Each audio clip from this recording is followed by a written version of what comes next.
अयोध्या की घटना का बड़ा दुख है और ये सब मुझे स्पष्ट रूप से कहना पड़ेगा कि लापरवाह प्रशासन और लापरवाह पुलिस के वरिष्ठ अधिकारियों के नेतृत्व में इतनी बड़ी बड़ी घटनाएं जो हैं वो घटित हो रही हैं। आप महसूस कीजिए क्या कानून व्यवस्था है। 12 साल की बच्ची, 13 साल की बच्ची, 2.5 साल की बच्ची के साथ इतने जुल्म जाती हो रही है और अपराधी खुलेआम घूम रहे हैं। इससे स्पष्ट ये होता है कि उत्तर प्रदेश में कानून व्यवस्था नाम की चीज नहीं है और मुख्यमंत्री जो हवाई वादे करते हैं, हवाई दावे करते हैं, वो सिर्फ हवाई दावे हैं, उनका धरातल पे कोई सच नहीं। मैं पूछ रहा हूँ ये घटनाएं क्यों हो रही है? क्या उस बच्ची का सम्मान वापस लौटा सकते हैं मुख्यमंत्री? क्या सरकार के मंत्री लौटा सकते तो मुझे बताएं, और नहीं लौटा सकते तो बताएं कि वो कुर्सी बैठे और फिर भी घटनाओं को अंजाम है। आरोपियों में कोई डर नहीं है, खाकी का कोई जो है रसूख नहीं बचा है, तो इसका मतलब उत्तर प्रदेश में कानून व्यवस्था खत्म हो चुकी है। तो ध्वस्त होती कानून व्यवस्था पे मुख्यमंत्री को सोचना। नमस्कार, मैं हूं माही सिंह और आप देख रहे हैं नेक्स्ट 9 न्यूज। आज आपका बहुत बहुत स्वागत हमारे खास प्रोग्राम रंग बदलती राजनीति में। उत्तर प्रदेश की सियासत की बात करेंगे। चंद्रशेखर आजाद रावण कहते हुए नजर आ रहे हैं कि प्रदेश में अब शासन नहीं रह गया है। प्रशासन जिस तरीके से शिथिल पड़ गया है, कानून व्यवस्था पूरी तरीके से खत्म हो चुका है।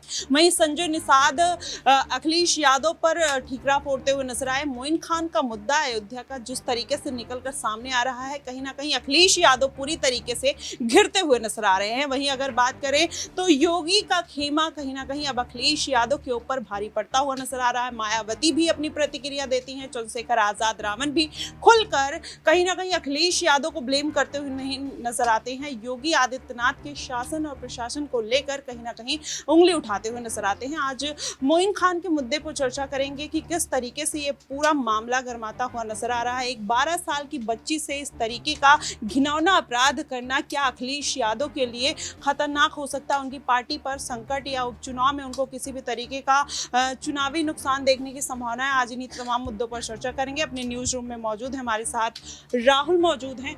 राहुल, जिस तरीके से मोइन खान का पूरा मुद्दा निकल कर आ रहा है और कहीं ना कहीं अखिलेश यादव पूरी तरीके से घिरते हुए नजर आ रहे हैं, तो क्या लगता है कि इस पर अगर चुनावी नतीजों पर ध्यान दिया जाए तो किस तरीके से असर पड़ने वाला है? जी देखिए, अयोध्या में जो घटना घटी है ये पूरे देश को शर्मसार तो कर रही है, लेकिन सबसे बड़ी बात और सबसे अहम बात क्या है कि आज विपक्षी पार्टी का एक भी नेता, मुझे ऐसा लग रहा है कि शायद उनकी कलम में स्याही खत्म हो गई है, या उन्हें पता नहीं है कि इस समय भी कलम का इस्तेमाल किया जाना चाहिए, या उन्हें हिंदी टाइपिंग आनी भूल गई है, क्योंकि इस मुद्दे पर उनका कोई भी बयान ना तो आ रहा है और ना उन्होंने उस बच्ची के परिवार वालों से मुलाकात की है। यहाँ पर हम देखते हैं कि ये वही विपक्षी पार्टी के लोग हैं। जब दिल्ली में हम देखते हैं कि जब महिला पहलवान प्रोटेस्ट करते हैं तो खूब जोर शोर से ये लोग ट्वीट करते हैं, तस्वीरों को साझा करते हैं, मंच भी साझा करते हैं। इसके अलावा अगर हम देखते हैं कि उत्तर प्रदेश में लखीमपुर खीरी जैसी घटना घट जाती है तो उस पर ये लोग बोलते हैं। लेकिन आज हम ये देख रहे हैं कि विपक्षी पार्टी के नेता या जितने भी विपक्षी पार्टी के ये बड़े चेहरे हैं, चाहे मैं अखिलेश यादव का जिक्र कर लूँ, खुद मैं डिंपल यादव एक महिला है लेकिन उनका दर्द एक बच्ची के लिए नहीं छलकता है। अगर मैं बात कर लूं सुप्रिया सुनेत का, तो वो उस बच्ची के लिए बात नहीं करती हैं। सोनिया गांधी बात नहीं करती, प्रियंका गांधी बात नहीं करती, ममता बनर्जी बात नहीं करती। क्यों नहीं आप बात करते? क्यों?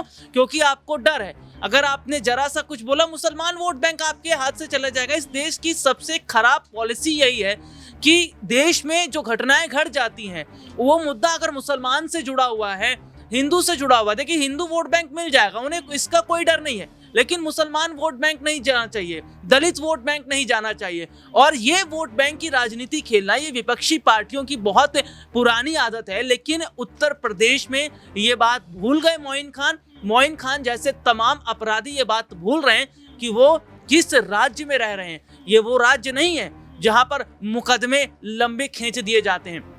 यहाँ पर कोर्ट का साहब कोई चक्कर नहीं होता है। यहाँ पर अपराध हुआ नहीं कि बुलेट ट्रेन दौड़ जाती है, क्योंकि उत्तर प्रदेश में प्रदेश के मुख्यमंत्री योगी आदित्यनाथ ने साफ तौर पर कह दिया है, जो लोग यहाँ के गरीब लोग हैं, जो आम लोग हैं, उनके लिए हम सद्भावना ट्रेन चलाएंगे, लेकिन जो अपराधी हैं, जो दंगाई हैं, जो इस तरीके की घटना को अंजाम देंगे, जो राज्य के माहौल को खराब करेंगे, उनके लिए बुलेट ट्रेन हमेशा तैयार है। और राहुल, यहाँ पर देखिए चंद्रशेखर आजाद रावण ये बात खुलकर बोलते हुए नजर आए हैं कि प्रदेश में किसी भी तरीके का शासन व्यवस्था नहीं है। योगी आदित्यनाथ की खामियां हैं कि इतने घिनौने अपराध जो हैं वो राज्य में हो रहे हैं, तो कहीं ना कहीं प्रशासन के ऊपर उंगली तो उठा रहे हैं। वहीं अखिलेश यादव भी लॉ एंड ऑर्डर को लेकर, प्रशासन की नीतियों को लेकर हमेशा से आवाज उठाते हैं। तो ये बात कहाँ से आती है कि योगी आदित्यनाथ ने बहुत सारा अपना सिस्टम जो है वो मेंटेन करके रखा? देखिए, एक बहुत बड़ी बात है, जब आप किसी सामने वाले पर एक उंगली खड़ा करते हैं ना, तो बाकी 4 उंगली आपके पास आ ही जाती है। और सबसे अहम बात यह है कि उत्तर प्रदेश में लॉ एंड ऑर्डर और कानून व्यवस्था की अखिलेश यादव बात ना करें तो ज़्यादा अच्छा रहेगा। उत्तर प्रदेश में उनकी सरकार में कितने दंगा हुए हैं, ये बात शायद अखिलेश यादव भूल गए होंगे, क्योंकि याददाश्त नेताओं की कमज़ोर होती है, होनी भी चाहिए, क्योंकि उन्हें चुनाव जब आते हैं तो वो उस पार्टी को निशाने पर लेते हैं जिसकी सरकार रहती है। अपने शासनकाल का जिक्र वो नहीं करते। उत्तर प्रदेश में किस तरीके से भूमाफियाओं का कब्जा रहा है, खुलेआम रंगदारी वसूली जाती थी। अतीक अहमद कौन था? क्या ये बीजेपी ने पाला था? तो इसके अलावा अगर मैं बात करूं तो उत्तर प्रदेश में समाजवादी पार्टी के शासनकाल में कई गुंडों को पाला गया और उन्हीं के जरिए सरकार अपना काम भी निकालती थी, भूमाफिया होता था। इसके अलावा अगर हम बात करें तो जिस तरीके से हम देख रहे थे कि शाम के वक्त में आप घरों से बाहर नहीं निकल सकते थे, बड़े से बड़े दंगे हुए। और सबसे अहम बात है, कार सेवकों पर गोली किसने चलवाई? योगी आदित्यनाथ ने चलवाई थी, मुलायम सिंह यादव की सरकार में नहीं चली है। उत्तर प्रदेश में मुजफ्फरनगर जैसे दंगे होते हैं, किसने दंगे करवाए? ये जाहिर तौर पर बताता है कि आप अपने कार्यकाल को पहले देख लीजिए। उत्तर प्रदेश में पहले और अब की तस्वीरों को आप देख लीजिए ना। उत्तर प्रदेश में आज एक भी अपराधी अगर सर उठाता है तो ऑन द स्पॉट उस पर एनकाउंटर कर दिया जाता है। और सरकार ने आदेश दे रखा है कि ऐसे अपराधियों को छोड़ा नहीं जाएगा, भले ही विपक्षी पार्टी के जितने भी नेता हैं, ये सांसद हैं, चीखते चिल्लाते रहें, लेकिन योगी सरकार का जो काम है वो आज बोल रहा है। और उत्तर प्रदेश में जिस तरीके का लॉ एंड ऑर्डर है, कानून व्यवस्था जिस तरीके की है, मैं ये कह रहा हूं कि पूरे देश में इस तरीके की कानून व्यवस्था होनी चाहिए, ताकि। और सबसे बड़ी बात देखिए, अयोध्या का अगर मैं जिक्र कर लेता हूं, अयोध्या कितनी खुश हुई थी जनता कि भगवान श्री राम आए हैं, भगवान श्री राम आए हैं। और भगवान श्री राम के दर्शन करने के लिए लाखों की संख्या में लोग जाते हैं। केवल उत्तर प्रदेश से नहीं, विदेशों से लोग आते हैं, बड़े बड़े कलाकार आते हैं, बड़े बड़े सेलिब्रिटीज आते हैं। और सबसे बड़ी बात, अयोध्या एक पावन स्थल है, धार्मिक स्थल है। और इस धार्मिक स्थल पर दाग लगाने का काम समाजवादी पार्टी के ये जो छोटे भैया नेता हैं, जो इन्होंने किया है, इनके खिलाफ ऐसे कदम जो उठाए जा रहे हैं, ये सही है। क्योंकि यहाँ पर हम देख रहे हैं कि पहले क्या थे, मामले कोर्ट में जाते थे, वो फिर उस पर सुनवाई होती रहती थी, पेंडिंग होता रहता था। लेकिन आज आप देख लीजिए, जो फॉर्मूला उत्तर प्रदेश के मुख्यमंत्री योगी आदित्यनाथ ने अपनाया ना, बुलडोजर नीति का, यही राजस्थान में चलता है, यही मध्य प्रदेश में चलता है, ये अन्य राज्यों में चलता है, क्योंकि योगी आदित्यनाथ से तमाम राज्य के मुख्यमंत्री सीख रहे हैं। ठीक है राहुल, अगला सवाल मैं सिराज से ले लेती हूँ।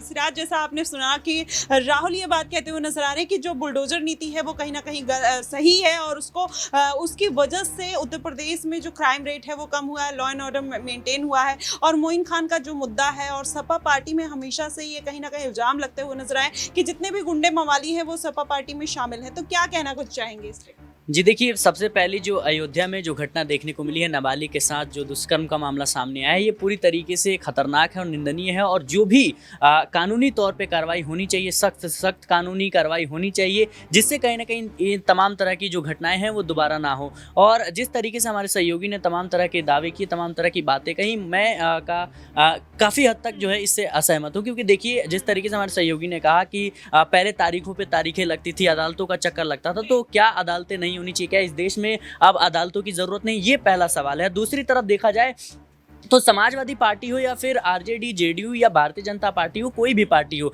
राजनीति के लिहाज से आप देखेंगे भारत जैसे देश में तो तमाम जो गुंडे हैं या तमाम जो कह सकते हैं कि आपराधिक घटनाओं वाले लोग हैं, जिन पर कहीं ना कहीं काले धब्बे लगे होते हैं, वो कहीं ना कहीं सहारा राजनीतिक पार्टी उनका लेती हैं। आप देखिए, बृजभूषण शरण सिंह का इतना बड़ा नाम है, और जिस तरीके से महिला पहलवानों ने उनके खिलाफ गंभीर आरोप लगाए, आज भी वो भारतीय जनता पार्टी का हिस्सा है। और बीते दिनों जिस तरीके से प्रज्वल रेवन्ना का जो मुद्दा सामने आया था, 3000 1000 से ज़्यादा लड़कियों के साथ जो तमाम तरह के वीडियो सामने आए थे, वो कहीं ना कहीं एक बड़ा मुद्दा है और वो एनडीए के सहयोगी हैं, ये बात हमें नहीं भूलनी चाहिए। और जाहिर सी बात है, इस तरीके से अगर कोई भी घटना होती है तो मुझे नहीं लगता कि किसी भी पार्टी या किसी भी धर्म या किसी भी चीज़ों को जो है हमें उसको कह सकते हैं कि उनकी साइड लेने की ज़रूरत है। जाहिर सी बात है, गुनहगार है, उसकी सज़ा होनी चाहिए, लेकिन कानून के दायरे में होनी चाहिए। और जिस तरीके से तमाम तरह के जो समाजवादी पार्टी पर आरोप लगे, मुझे लगता है कि ये आरोप जो है हर पार्टी पे जो है इसके लगते आ रहे हैं। और ख़ास तौर पर देखिए आप कि भारतीय जनता पार्टी में इस वक्त आपको तमाम तरह के वो चेहरे मिल जाएंगे जो कहीं ना कहीं विवादों में घिरे हुए हैं। आप देखिए कि महाराष्ट्र में देखेंगे टाइगर जो हैं उन्होंने कितना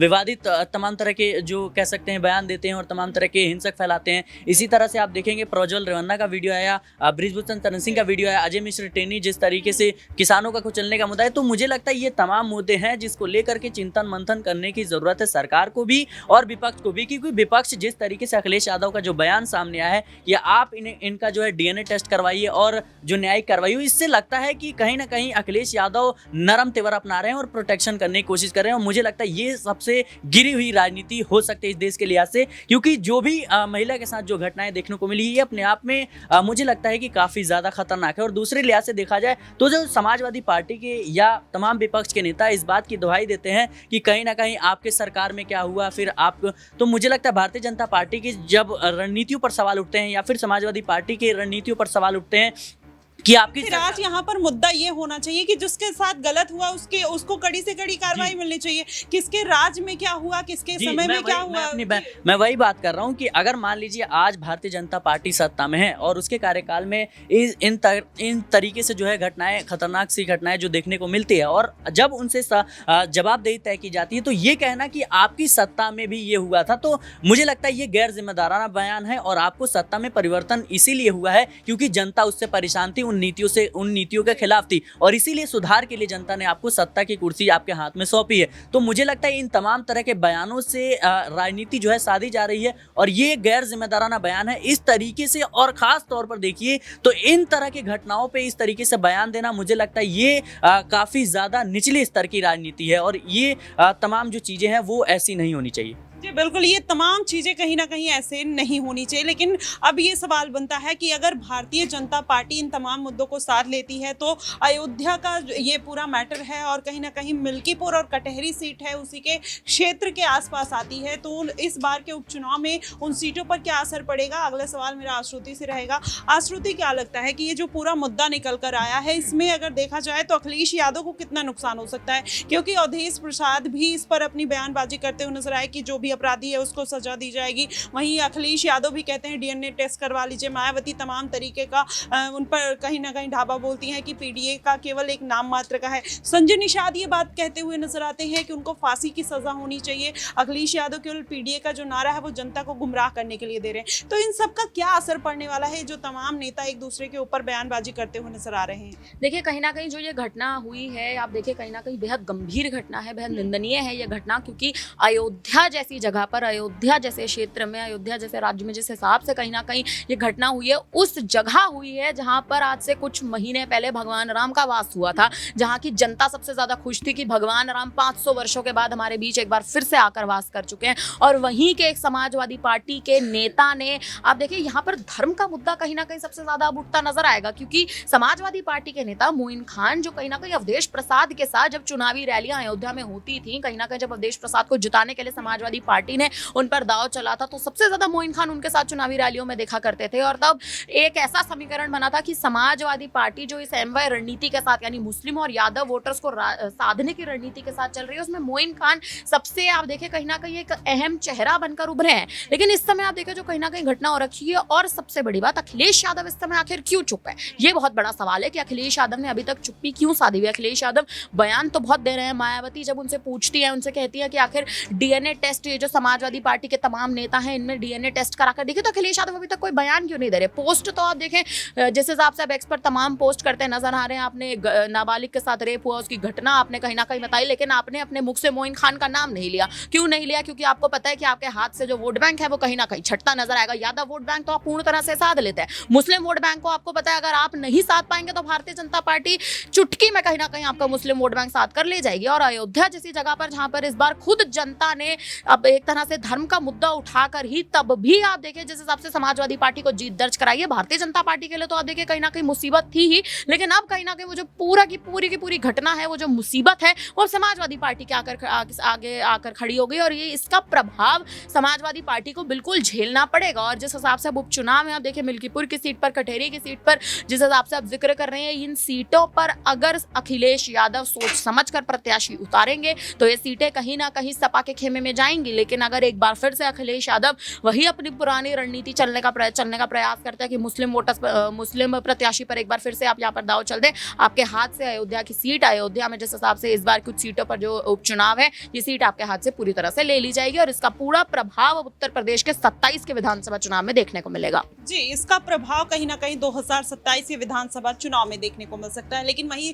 देखा जाए तो शिवपाल यादव और केशव प्रसाद मौर्य ने जिस तरीके से नार्को टेस्ट को लेकर दोनों में घमासान छिड़ी हुई है, शिवपाल यादव कहते हैं कि मैं उनका नार्को टेस्ट कराना चाहता हूं, लेकिन उसके साथ साथ मैं केशव प्रसाद मौर्य का भी नार्को टेस्ट कराना चाहता हूं कि उनकी जो ये नीति है, जो उनकी सोच है, वो कहीं ना कहीं बेहद ही खराब है। इस तरीके का पूरा मामला निकल कर आना कहीं ना कहीं, चाहे अखिलेश यादव हों और अगर भारतीय जनता पार्टी इन मुद्दों को नहीं साथ पाती है और उनको कड़ी से कड़ी सजा नहीं दिलाती है, तो उस लड़की के परिवार के साथ और समाज में एक गलत मैसेज जाता हुआ नजर आएगा। फिलहाल देखना ये होगा कि मोइन खान को आखिरकार कौन सी सजा मिलती हुई नजर आती है। आपको क्या कुछ लगता है कि ऐसे अपराधियों को किस तरीके की सजा मिलनी चाहिए? आप हमें कमेंट बॉक्स में जरूर बताइएगा। फिलहाल के लिए बस इतना ही। देश और दुनिया की तमाम खबरों के लिए हमारे साथ बने रहिएगा नेक्स्ट टाइम न्यूज पर।